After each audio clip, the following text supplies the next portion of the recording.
Now, before we came on air, I spoke to Dr. Dewi Evans. He is the person that was the prosecution's lead expert witness in the case, as we said, and I asked him what he made of Sir David's call for a retrial. I think that if there was a retrial, I think the jury would take less time to find her guilty of all the crimes that she committed. The evidence given over a period of 10 months in Manchester included information from the nurses looking after babies, the doctors looking after babies, and 6 of us acting as independent witnesses. And the evidence was very consistent. She harmed a number of babies. She harmed several babies on different occasions. She used different methods. She poisoned a couple with insulin. She injected air into the bloodstream. She traumatized the breathing system of some of the babies.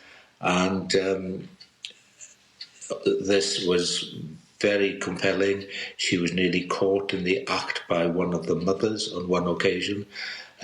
So the evidence supporting the prosecution was incredibly strong. And of course, it needs to be said that despite having 2 years to prepare the case, her defence team failed to find a single doctor, a single expert, specialist, to come and give evidence and challenge the evidence given in the court of law. But many have done so since then, outside court at least. As the prosecution's lead expert witness, do you have any doubts at all?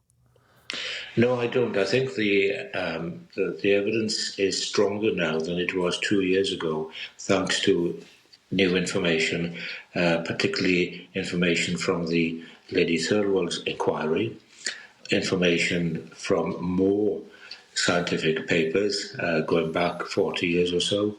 There is really nothing I can think of that would change anything. And of course, despite all the people shouting from the touchline, I have not seen a single report from a single doctor 18 months after the verdict that specifies or lays out evidence that conflicts with the information given in the court. Well, Dr. Dewi Evans, Lucy Letby's lawyers, just before Christmas, said that they hope to appeal to the Court of Appeal to review all of her convictions because they say that you changed your mind on how babies had died. They point to evidence that was inconsistent. Right. Well, first of all, the Court of Appeal has prepared its report, and they were unanimous in supporting the evidence that I gave and the evidence that everyone else gave. And their 58-page, 209-paragraph report is well worth reading. In the case of baby C, did you change your mind as to how air was injected into baby C from it being a gastric tube to into the vein? No, I think it was a matter of considering both options. Both options reflect inflicted injury, and in other cases, and possibly in baby C, she used both mechanisms. I think it's more likely that the final assault was caused by air into the bloodstream rather than air into the stomach, destabilising a very fragile, vulnerable baby. But either option was possible. And what's more important, there was no...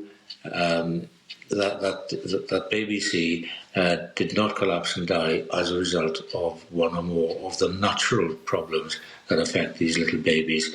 He was recovering or responding very well to pneumonia, for instance, and he was reported as being a very active, feisty baby, despite being very small and very premature. What about there being lots of evidence, according to David Davis, demonstrating, in his words, that there are much more likely alternative causes of these tragic deaths? For example, there was a bacterial outbreak on the ward. There's also lots of questions around the suitability of the Countess of Chester Hospital to be dealing with some of these more difficult neonatal cases. Right. Well, as far as the quality of care was concerned, although the building itself was outdated and has been replaced since then, the quality of care, if you look at the survival rates in Chester of even the smallest babies, this was as good as the survival rates for similar babies across the whole of England. So therefore, that would suggest that the medics and the nurses knew how to look after tiny babies. Given the huge question marks that some people have around your evidence, what have you made of the fallout since the end of this trial? I think it's quite extraordinary, not something that I anticipated. And a lot of people have been shouting, including statisticians, saying that the prosecution misused statistics. The prosecution did not misuse statistics. They simply did not use statistics at all. If they had, they would have called a statistician. They did not. If the defence felt that statistics had been misused, they would have called a statistician. They did not. So the suggestion is totally and utterly mistaken.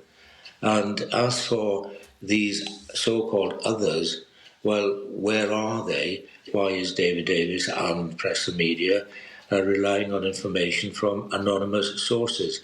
If there are concerns, surely they should do what I did and what other doctors did, which is to give evidence on oath in the public domain, knowing that it would be reported, which it should be, and subject to cross-examination. That was Dr. Dewi Evans, who was the lead expert witness for the prosecution in the Lucy Letby trial.